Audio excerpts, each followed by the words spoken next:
all women can be funny. If they choose not to be, you're right. But if you want to be funny, don't be afraid of it. That's as much your right as any young man's to stand up and do comedy.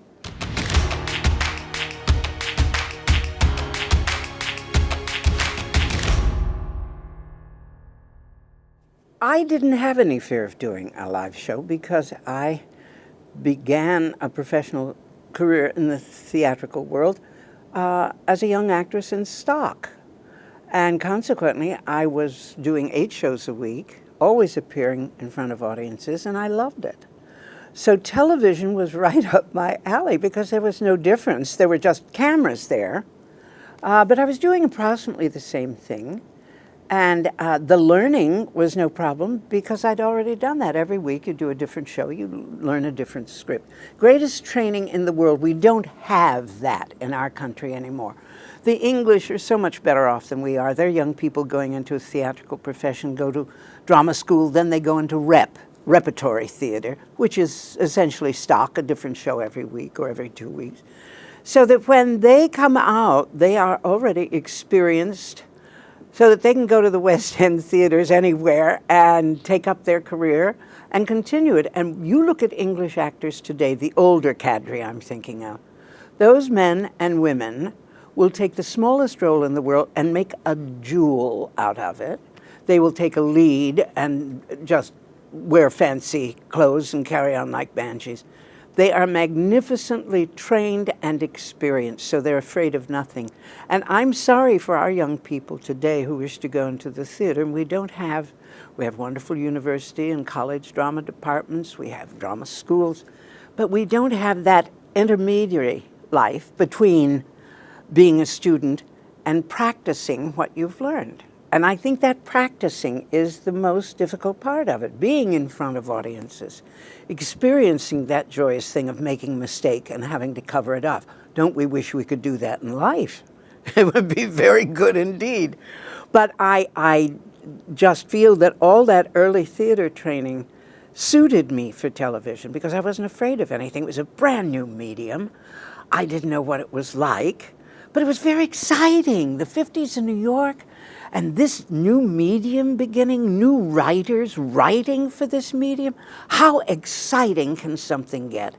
And New York at that time, Los Angeles, I don't think had anything, although I had played my piano accordion in an accordion band for a station in downtown Los Angeles in the 40s that was experimenting with television and cameras, and we wore black lipstick and makeup that thick. And it was all experimental, and that was in the 40s. So by the time I was in New York in the 50s, I guess they'd perfected everything and they could go ahead. But it was an exciting, wonderful time because nobody knew the rules. There weren't any. It was brand new, and they were going to make the rules. But they didn't because they were too excited and thrilled, creating new stuff, new ideas, new people, new concepts for shows. Pat Weaver at NBC starting The Tonight Show and The Today Show. You were surrounded by television. You woke up with it in the morning, you went to bed with it at night. How smart of him. I think people forget Mr. Weaver and how important he was as a programmer at NBC at that time. His creative mind left behind a great legacy, and television has never improved on it, I don't think. I was learning myself. I was working with 3 of the finest exponents of comedy at that time on television, Sid Caesar, Carl Reiner, and Howie Morris. I played Howie's wife in the sketches, and it was like going to comedy school. And I would see those 3 men after a dress rehearsal, or maybe the first show, decide that the sketches weren't good. They threw them out and sat with the writers and almost ad-libbed new sketches, and went on and did the second show for the West Coast. Those men were it was Tinkers, Evers, and Chance. They were just so attuned to each other.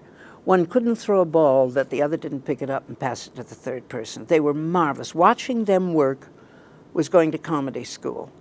And I constantly learned things on that year on the Caesar's Hour.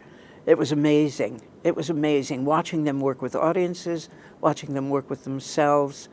And I don't think people at that time realized how gifted Sid Caesar was. I don't think there was a dialect in the world he couldn't handle. And I one time asked him about it, and he said his parents had a restaurant up the Hudson River, and people of all ethnicities would come into the restaurant, and he'd listen to them. And then he'd go out and he'd practice what he heard. And that's how he got this facility with wonderful, wonderful dialect work. But that was a joyous experience to see those three men working together. We had the best of everything. It was very exciting. It was very exciting. I think during the period where gentlemen did not want their ladies to be comical, was rather phony, because in every family we have a crazy Aunt Sally, or Grandma who was a little cuckoo, and Uncle Harry that you know would wear the funny hat. There's always been humor within a family, and mostly coming from the women, based on what the stories that men tell. So the translation into theatricality for women was not easy. And one of the first women in comedy that I was aware of was Martha Ray. And only Martha's marvelous singing voice surpassed her comedy sense. But she was a knockdown, drag-out comic lady. She'd do anything. You know, she'd make a face, she'd fall down. She was amazing, Martha Ray was. But then Lucy Ball set the standard, and she set it very high. And Carol Burnett came in, took the standard, and ran with it. And she was a descendant of Lucy Ball in that sense, as far as comedy for women in this country was concerned. I think they both made it easier for young women who said, I want to do comedy, to do it. When I was filming the Danny Thomas show, it was on the lot where Lucy and Destiny first shot the Lucy shows, and Lucy always came back there to have her hair done. There was a sentimentality about it or something. And Marjorie Lord had said to me, well, we're going over to have our hair done. If Lucy is there, she may want to talk, she may not, but don't be offended because that's Lucy. She has something on her mind. And I said, that's fine. I'm not going to impinge on her privacy. I walked in the door and she said, come here, Pat. She said, how come you're so smart? I said, I beg your pardon. She said, I see you on these game shows and you give answers that even the MCs don't understand. I said, well, maybe that's a cover-up that I don't know, Lucy. I don't know. I don't think I'm that smart. But I couldn't do a game show today. My mind isn't that quick. But then it was. But Lucy told stories that made me laugh so hard about her early days as a chorus girl in New York. Rather bawdy tales that were hysterical. But she also talked about her early days at MGM. And at that time, as Lucy told it, Rags Ragland and Buster Keaton were under contract to MGM. And their job was, they appeared in films, but their job really was to take the young contract players and teach them comedy.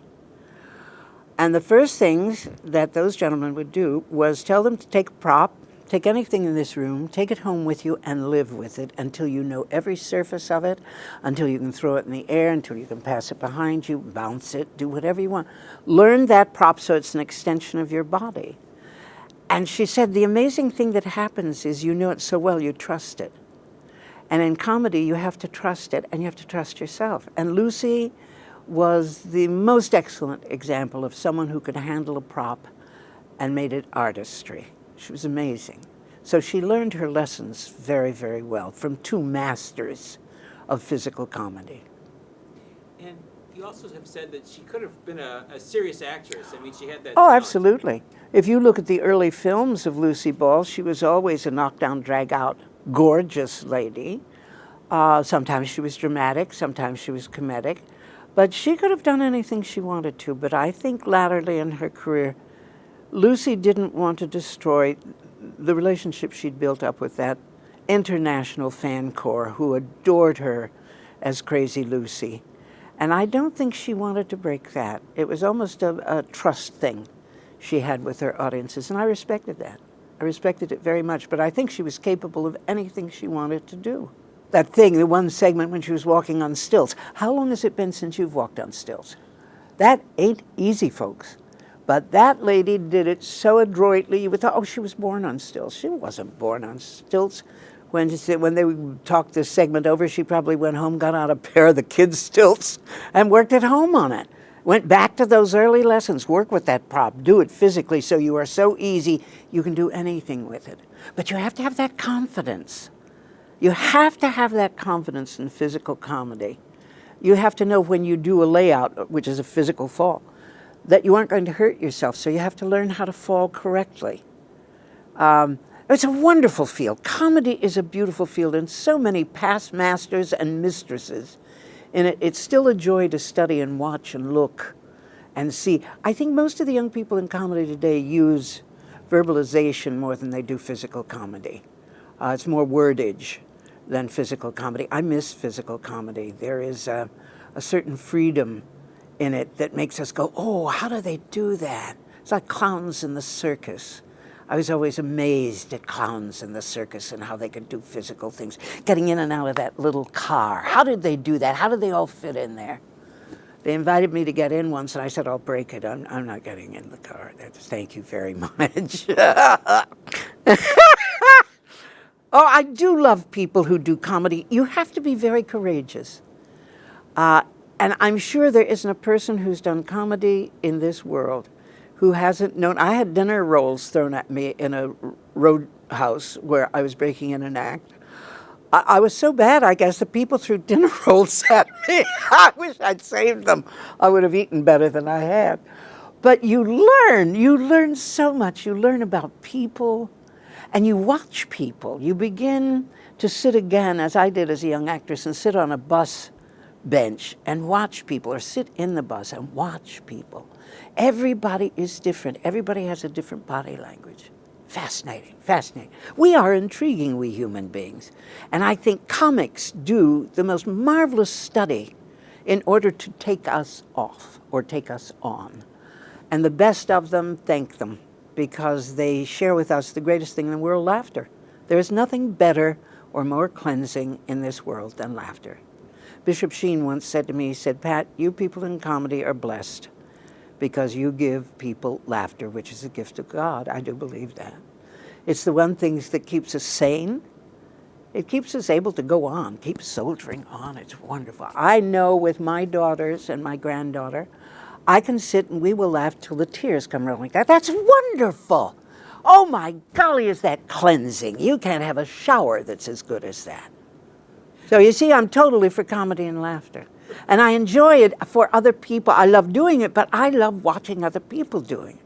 I suppose it's like musicians who listen to each other and watch each other and see how they hold the instrument and like that. I think it's fascinating. She was unique.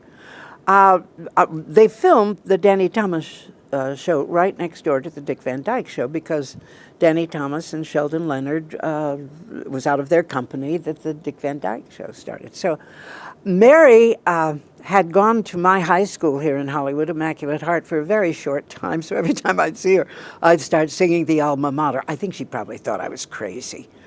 But Mary's charm was also the fact that Dick Van Dyke is a very adroit man with comedy. He can do physical comedy and he does spoken comedy very well. And I think Mary learned magnificently how to play off and how to support him. And at that time, that was a very important role for young women in comedy to do, to support the lead comic. And that's a very special skill, as Carl Reiner was of great support to Sid Caesar. The straight man with a comic, that's not an easy job. That's a very difficult job, and I think Mary did it brilliantly. I think the show was marvelous, and at one point the show, I guess, was in trouble with ratings, and Danny and Sheldon went back to the sponsors. That was the era where the sponsors ran everything. They were the kingpins. To plead for the show and say, we know it's going to hit, we don't know when, but we know all the elements are there, will you stick with us? And because of their pleading, they stuck with him and right up into the skies. Her later show, the Mary Tyler Moore Show, and I was delighted to see Mary again and work with her, and she's always a joy to work with, again, as with Carol Burnett. She's a total going professional. And I was playing a very mean character. It was a hospital scene where she was having her tonsils out, and I was a very crusty lady, and I took Mary on and I dished it out to her. I was horrible to her. I got hate mail from that show. I received, hey, how dare you treat our Mary in that manner? I want to say, folks, I'm paid to say those words. I think Mary is wonderful. I'm with you. But I'm paid to do that. Don't hate me because I'm doing my job. I screamed when I got the hate mail. I thought, well, they wrote that well, didn't they? Fabulous. But Mary is, as always, a delight to work with.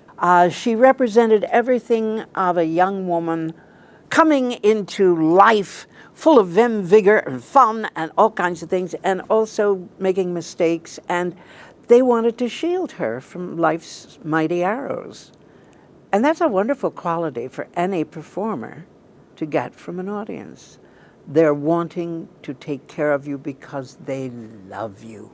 Isn't that wonderful? That's a gift. That's a gift. You can't pay for it. I tried. You can't pay for it. I think Carroll attacked the American public very early on with her appearances in New York. And then when she got her own show, Carroll's generosity as a performer, and this is not to say the other ladies aren't generous, but if you watch her in relationship to the guests that she has or had on her shows, she always paid deference. She always gave the spotlight to the guest, which is a very hospitable thing for a hostess to do, of anything, in your home or on a show. But Carroll was able to do anything and everything asked of her, and did it with an honesty and kind of a wink. I always thought of Carroll as winking. Got this? Did you get that? Wasn't that great? I think she enjoyed it as much as we did. I think it tickled her. I think it really tickled her. A joy to work with. I know I was called very quickly to replace Gwen Verdon on the show because Gwen had gotten some kind of vertigo, and of course she couldn't do her dance routine or anything. And I had to do a little dance with Carol. Carol was so wonderful to me because she kept checking me out to see everything. She said, okay with that? I said, oh yeah, thanks, Carol. But she checked me out and was there for me and would do it with me. That she was taking care of you. She was going to make sure that her guests were in the finest light that they could possibly be in. That's a marvelous quality. Plus, she kept a pretty good company around her. Those were all adroit people in comedy on the Carol Burnett show. And I think the wonderful thing, if you went to Carol's tapings, she always did a warm-up with her own audience, as Danny Thomas did. And I think that's much better than an announcer doing it, because those people have come to see these people. They don't want an announcer to warm them up. And when these people come out and they give of themselves and they're just talking like they're a human being, the people eat it up. Eat it up. And Carol would stand on that stage at CBS, engage the entire audience in a warm-up, and they would be laughing and oohing and eyeing, and I thought, boy, you're generous. You are so good. But she was warming them up. And so consequently, they were ready when the stuff came on. Yeah, they were there. They had been had already. No, she still is an outstanding lady in her field. And I think Carol, too, is a dramatic actress. Just nobody's found the right thing for her. I had never seen Danny Thomas on a nightclub floor, and I'd worked for him, I think, for over a season. May he rest in peace, God bless him. And that St. Jude's Hospital. You know, he made a promise when he was an out-of-work actor. He had kids. He had Rosie, the wife. He wasn't getting work. They were in trouble. And he went to church and he said, dear God, if you help me, I'll do something wonderful for you in return. I can't be specific now, but I'll know when it happens. Well, wonderful things happened for Danny, and he never stopped working toward that. And when it came time for him to pay off his promise, that's when he built St. Jude's Hospital. I think to keep a promise like that is so magnificent, and that hospital is still here today. It's still doing marvelous things for those children who go there. Thank you, Danny. Marlo Thomas is now taking care of all that. So when we were working, Danny said, you've never seen me on a nightclub floor, have you? And I said, no, Danny, I'm sorry, I haven't.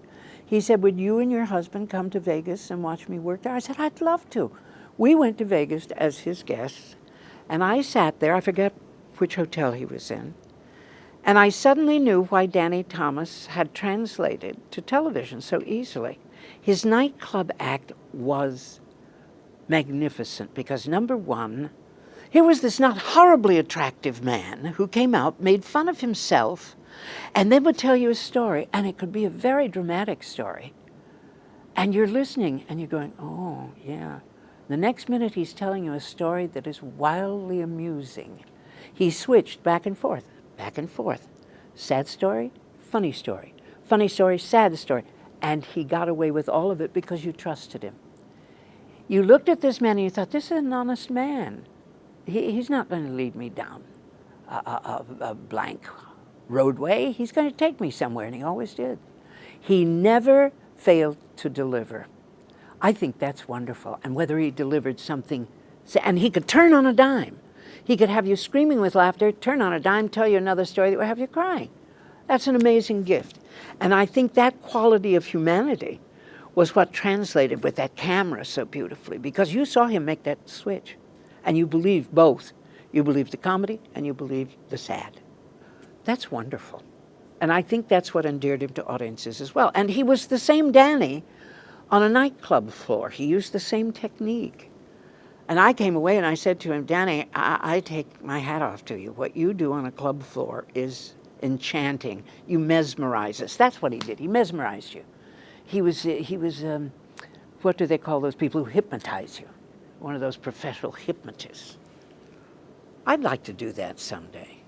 Well, another season. Absolutely, I was a character actor when I was 4. I can only say that when I began seeing films, and my first film was The Sign of the Cross, Cecil B. DeMille's Sign of the Cross, and the second one was Skippy with Jackie Cooper. So you see, my tastes even then were eclectic. But when I began going to films, I began looking for the character actors. I began checking films to see if my favorite character actors were going to be in the film. I knew the stars, I knew their personalities, but those character actors always brought something different, unique, and they changed with every film.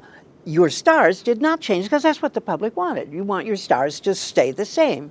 Your character people could do anything they wanted within their capacities, and I think their capacities were fantastic. And I still look at old films today on TCM. I live on TCM because I know all those films from the 30s and the 40s. I know all of those people. I know the character actors. I can tell, my daughter will say, who's that, Mom? I'm like a compendium of the character people. I've got it right there. Ping, yang, there she goes. I should have been a casting agent. We don't have to adhere. I think stars are locked into their stardom. And God bless us because we get the joy of their personalities, their beauty, their whatever it is that makes them stars. Character people, character actors, get to play a panoply of roles. I mean, it's like spreading a deck of cards. We can play the king, the queen, the jack, 7, 3, 2. It's wonderful. And my youngest daughter is a professional actress, and she calls herself a character actress, always has. And I said, are you saying that because I've been a character actress? And she said, no, I realize what I do. I play characters.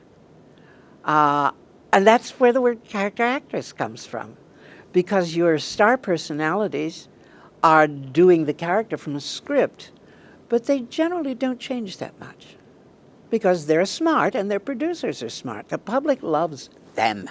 I love that person. I love to look at that person on the screen. Character actors can shock you by the different things they do. And some of the older character actors, Charles Winninger in the 30s and 40s, that man, he could be Captain Mandy on Showboat and the next time be a judge, do anything he wanted. The women just as well. Oh, those character women in those days were unbelievable. Edna May Oliver does one of the greatest double takes in the history of the theatrical profession in Drums Along the Mohawk. And it's right to the camera. It is a classic double take. It is brilliant. And women of that stature in those years were not beauty queens, but it didn't make any difference. You couldn't wait to see them in their next movie. Could not wait to see them. We are not developing character actors today because they are not writing those kinds of characters anymore. Roddy McDowell and I were on a game show together. We spent half the time talking about Drums Along the Mohawk. We were such fans. It's a wonderful film. And it has to do with a part of our history we don't read about very often. Wonderful film. That happens. That follows through. But occasionally people get stuck and they want the loudmouth ant to do something else. So it's the luck of the draw. Well, look at Jack Naughton, who for years played the drunk. In every film you saw, if there was a drunk, it was Jack Naughton, like that. But you looked for him. You looked for him because he was such a perfect drunk. He always made me laugh. Oh, how I loved motion pictures as a kid. I used to go to 6 or 7 movies a week, and God bless my parents for letting me. I ate them up. I thought they were so wonderful. And the pictures in those days were different. And I can't say better. I don't know better. I mean, they were making tawdry in those days too, but I don't know, maybe it was a reflection of the times. I don't know whether it's having smarts or whether it's having facility. I think facility has more to do with it than being smart. Because if you do crossword puzzles, you can do game shows. And I don't do crossword puzzles, so where did I come from? I couldn't do a game show today to save me. My brain simply doesn't work that quickly, and I'm not sad about it. That's the way it goes. And the best advice working game shows that I think I ever had was from a man named Bob Stewart. He was the producer of $20,000 Pyramid, or one of those game shows. And the first time I went on, I was very nervous. I'd never done a game show before, and I was frightened. I was scared, so I tried to be funny. And at the intermission, or they don't call it the intermission, at the break, Bob said, "Pat, could I talk to you, please?" He took me into a room and he said, "Pat, I'm going to give you some good advice." He said, "This is a game show." And I said, "Oh, I know, and it's a good one. It's a good one, Bob." And he said, "But at home, they're not on your side. You're a star. You're a millionaire, okay?" And I said, "Well, they don't know. That's not true." He said, "They don't care. That's what they think." He said, "They are on the side of the contestant, because that is who they identify with. Now, if you spend the contestant's time trying to be funny, you're taking away time from them, and the people at home will hate you." And I said, "Well, oh, you're right." And he said, "So don't try to be funny. I promise you, you are going to get laughs from the game." And I said, "What you're telling me is don't be pushing, try to be funny." He said, "Yes." And I said, "Bob, thank you very much. You have laid the truth out before me. I'll try to react." I went back. I didn't try to be funny. And by golly, we got laughs out of the game. And I worked for probably 8 years after that on game shows. And I always said to Bob Stewart, "Thank you for an 8-year career in game shows. It was all due to you. If you hadn't cared enough to want to straighten me out, I wouldn't have known what was the right thing to do. Thank you for that." I think I do. I know I do. I toured my one-woman show about Gertrude Stein, 18 months in New York and 4 years on the road. I did over 1,000 performances. I never got tired of it. I had to have had fun, or I couldn't have done that many shows. I did not have an understudy. I was never ill. I did 1,000 performances. How wonderful! Is that fabulous? Am I fortunate or what? But every time I step on a stage or in front of a camera, I think about all the people that I won't do something I don't like, because I think of a front row of a theater, and there are my mother and father, my grandparents, and 4 of the nuns who taught me. I'm not going to do anything to offend them. Never in my life. I may offend people by just being me, but I'm not going to do anything that I know to be offensive, because I have that first row of people that I've always wanted their approval. And I try for that. I always have tried for that. But enjoy, oh my golly. And I've told my children, I said, "Listen, when the time comes for me to go to the great green room in the sky, shed no sad tears. I've had the most wonderful life. I've done everything I wanted to do. I've had a ball doing it. I am very fortunate. Thank you." Amen. Playing villains is a gift. And crazy the actor who doesn't want to play a villain. It is the greatest work in the world. You can go over the top, or you can go way under. It is exciting work to play a villain. And I know who you're going to say, Ursula. One of the greatest villains of all time. I have been a Disney fan, I suppose, since I was 5 years old. I even joined the Mickey Mouse Club. I had little ears when I was living in Texas. I had my ears, and I danced in the Mickey Mouse Club thing. And my desire before I kicked the bucket was to do a Disney film. I'd never done one. And I got a call from my dear agent saying, "Would you audition?" Would I? I would be thrilled to. I auditioned for Ursula probably 6 times. And a year later, I got the call to come and do it. I was so thrilled. I was so excited. And I thought of Ursula. I saw the storyboards on her, and I thought, this character is very weird. I mean, that's big. That's big villain. And that's a female character. Now, how do I make a female character big in a comedic sense? And I thought of Ursula as an ex-Shakespearean actress who sold used cars. Now, if that doesn't give it to you in a ball, I don't know what will. And I followed that thing I had in my head every time we did a session. I just thought of her in that way, and I couldn't get any bigger. And the two Johns who directed and produced it would just drag me along. They put the cheese in front of my rat, and away I'd go. It was glorious. I've never enjoyed anything so much in my life, and I'm still getting fan mail from children around the world. I could not be more gratified. Cinderella ran for 10 years on CBS. And dear Barbara Ruick and I played the mean stepsisters to Leslie Ann Warren's Cinderella. And on the Squawk Box at CBS, they used to say, would Marie Dressler and Thelma Todd please come up? That's what they call Barbara Ruick and me.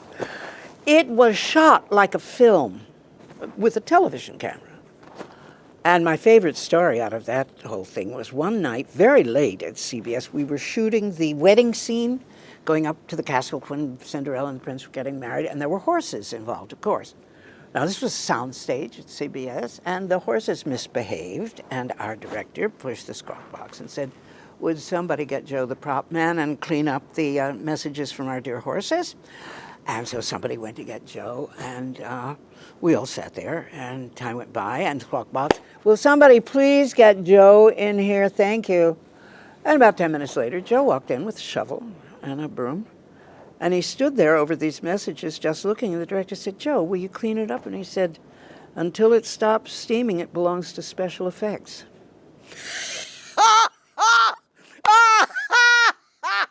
Do you know, we couldn't shoot for half an hour. We were all falling down into corners. We were all tired, but that laughter, again, thank you for laughter, made all of us exhilarated. We came back and shot it, and we were all feeling great, but I shall never forget that. I shall never in my entire life forget that. It was 2 o'clock in the morning. Vitamins. I don't know what the secret is. Good genes. I don't know. I think I've been fortunate. Let's put that up front. I've been very fortunate, and I'm very grateful for that good fortune. I've had good fortune in all the people I've worked for and with. I've been encouraged ever since I was a youngster in the business, and I am very thankful for all that goodness in my life. But I have enjoyed all of it, and I think people get that sense. I'm not bored with this. I still love doing it. And I think human beings translate to human beings. People pretty well shape down a phony. I think it's not difficult. I don't think it's difficult at all. But I think people also know when you have a sincere enjoyment of what you're doing. I don't care what it is. My father always said to me, Patsy, whatever you do in life, do it to the best of your ability. If you want to dig ditches, be the best ditch digger in the world. And I followed my father's advice. And the people that I've always admired are people who do anything, any kind of work, and do it to the best of their ability. By golly, I'll watch anybody do anything if I know, boy, look at that. Look at the way they're doing that. Is that wonderful? We've got to acknowledge the life around us. And it's not easy for anybody, but when people go at something and they're going to make it the best they can, I'm cheering. I've got a little thing there, and I'm just cheering on the sidelines for them. And I think that's been part and parcel. My dad saying that to me many, many years ago. I was probably just in school. Isn't it funny? Parents have such an impact on kids, and what they say have such an impact on kids. We must be more careful of what we say to our children, I think. And I certainly have blabbed to mine over the years.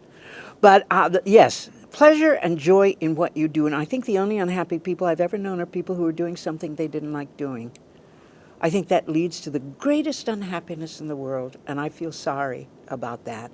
And I implore young people, William Campbell was right, follow your bliss. Follow your bliss, and you'll never regret it. Oh, yes. Oh, yes. And I faced them very early on. I was working in the very chic supper clubs in New York, and Julius Monk, God bless him, who was the régisseur of La Ruban Bleue, said to me, he hired me, and then he said, Pat, all of you young ladies in comedy all do the Jackie thing. Ha ha ha! And he said, it just doesn't seem to fit. He said, what I want you to do is sing a couple of ballads after you do your comedy song, your comedy routine. And so I said, Julius, you're the boss, of course. So I sat on a stool and I sang ballads. And I had more gentlemen coming back saying, forget the comedy, just sing ballads.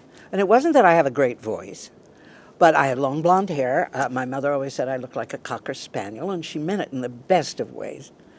And all the gentlemen didn't want me to do comedy. That was part of the time. They wanted me to just sing ballads and look pretty and let my blonde hair shine.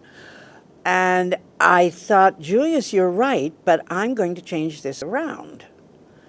And so I incorporated more material making fun of the fact that I was a woman doing comedy.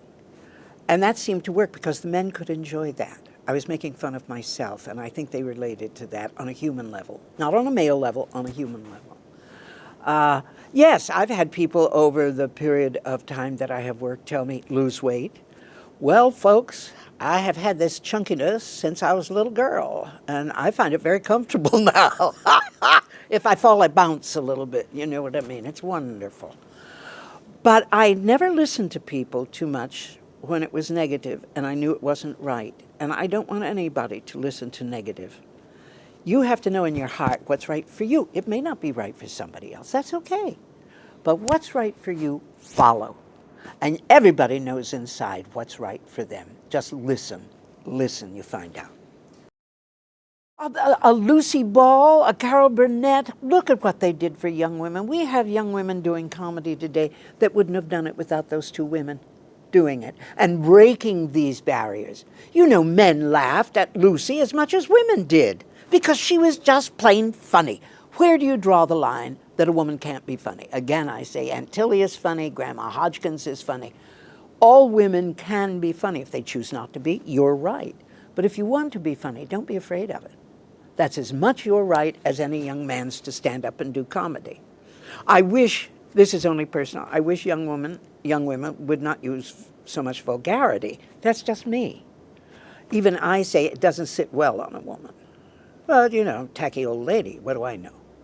But I do believe that. Let the men do the vulgarity. You ladies have so many other areas you can work in. If we listen, if people listen, they will benefit. Many times I think men shut down their ears the minute a woman is performing because they don't want to hear what she has to say. And this is not a majority rule that I'm talking about. But I think the minute that we stop each other, men and women, from enjoying our own vision of this world we live in, we're both losing. Many times I hear a male comic say things, and I go, I never would have thought of that from the male perspective. So I've learned listening to male comics, but I've also learned listening to female comics. We're all human beings sharing this planet. We all have different visions of what this life in this world is. Let's hear it all. Boy, what a colorful thing that is. Oh, I would say the earliest that I was working on an act was the mid-50s, because I think I made my debut at Ruban Bleu in 53, and I tried out in Roadhouse where they threw the dinner buns, and in Boston I was playing in a club across from the Ritz where the incomparable Hildegard was playing, and so I introduced myself as the inconsequential Pat Carroll. Got a huge laugh. I kind of loved that. I thought that up. Oh, isn't she clever? Ooh, you little Puss in Boots. But no, I was not the first. I would say my first image of lady stand-up was a woman named June Carroll, who wrote lyrics and was a very talented woman. And she was the first woman I ever saw do stand-up. And she was very feminine doing it, and she was very funny. The next person was Martha Ray. And Martha was a fall-down, raggle-taggle physical comic, but boy, she was good. And then she turned the switch and sing the blues. Woo-wee! That woman could sing. She was good. Well, I was lucky, I think. You know, because the job that I did for comics, I was a good support for a male comic. Because as an actress, I knew what my job was. And my job was to react to what this wonderful comic was doing and saying. And I think I was good at that because I did as a good actress does. I supported. And I think that is a craft, a technique that a lot of people don't realize. It's very good, very important. Because people, I think most people in comedy need somebody to bounce off of. And many times that person you're bouncing off of is the buffer between you and the audience. So think of Abbott and Costello without each other. You know, they bounced off each other. Weren't they wonderful? Oh my golly, they were good. See, I've just loved comedy. I love people who make me laugh, and I think everybody does. Even in your social life, if there are people that make you laugh, you always invite them over, don't you? Because it's very important for us to laugh, whether it's at home or it's in a theater. Good for us to laugh. Best medicine in the world. I think usually I wouldn't get the script unless I were interested in the reading of that character. If that piques my interest, I start working on it the minute I read it. I must say I work outward to inwards. I usually think of physical characteristics first. What led to those physical characteristics has to do then with the inner life, the psychological life, the emotional life, whatever. And then, as in the case, say, of an Ursula, I heighten and broaden it. And I think that's the most exciting, together with producers and directors, to decide how wide you go, how high you go. If the core of it is right, then what are the dimensions? And I think that's very important, but it must be done in collaboration. You can't just do it alone and say, that's it. You've got to put your wares in front of these people and say, how close is this? And I trust those people. They know what they want out of their creative product. So we are in collaboration. It's the greatest collaborative business in the world, and I love that kind of collaboration because you're getting other people's visions and their attitudes and their feelings and responses. Very important, very good. But that's the way I work. I think I work physically first and then go inside. Number one, I am, not having grown up in front of a camera, I'm always very aware of the camera. And I am so big in my physicality, I have to be very careful in front of it. I've probably been too big for this camera. I have to tone myself down physically. I say too much. My mouth works too much. In the theater, you need that because there are people far away who must see what your face is doing or your body. Do you have a limp? Well, make that limp big because they have to see it up in the second balcony. I always think of the people in the second balcony. They have saved that money to be here. I play the show for them. They deserve it. Yeah, all of that takes place, and it's a process because the thinking about it doesn't make it happen. I put it in what I call the waffle mix. And then I get the iron out and go, ooh, ooh, and then shut that down and let it go, and then take it out and see if it eats. And it's a wonderful process, and many times I'm wrong. And so you have to start all over again. And many times that's done in collaboration because a director or a producer said something. I was auditioning for a wonderful role in a film called Freedom Riders. A wonderful, I forget that young actress's name. She's a Hilary Swank.